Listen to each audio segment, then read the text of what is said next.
Est-ce que Nathalie Kosciusko-Morizet, vous avez entendu parler d'un remaniement chez les Républicains après ces régionales et d'une équipe resserrée, un nouveau porte-parole là, et une équipe dans laquelle vous ne figureriez plus? Je n'ai pas particulièrement entendu parler récemment. Je sais que c'est un buzz de France Info ce matin.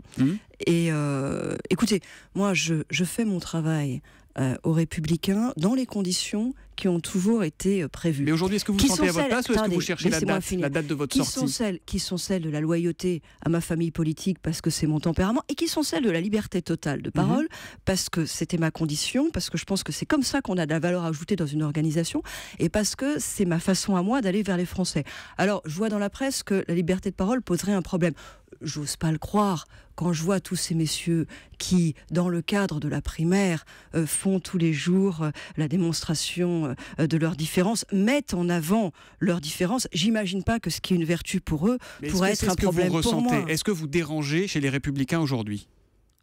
Non, j'exprime sur certains sujets une sensibilité qui peut être parfois différente, mais dans laquelle je ne suis pas seule à me retrouver non plus. Vous souhaitez y rester? Est-ce que vous accepteriez d'être sorti de l'organigramme? Et une famille politique, une famille politique, c'est de la diversité. Moi, je me suis occupée de la réforme des statuts de mon parti. Quand on est passé du MP aux Républicains, j'y ai introduit principalement deux choses. D'abord, la parité. Parité au bureau politique et à la commission d'investiture, parce que quand même, c'est la moindre des choses.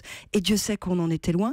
Et puis, le vote des militants sur les questions de fond et sur les questions de personnes. Aujourd'hui, il est question de sortir du jeu. Est-ce que on vous met en avant le vote des accepteriez? militants. Je trouve que la liberté de parole et la liberté d'expression des dirigeants dans le cadre des choses raisonnables, la liberté de sensibilité, d'expression de sensibilité divergente, elle a du sens. Et je parle pas des choses absurdes qu'on évoquait tout à l'heure. Est-ce que vous accepteriez d'être sorti de l'organigramme ou est-ce que ça serait un casus belli pour vous?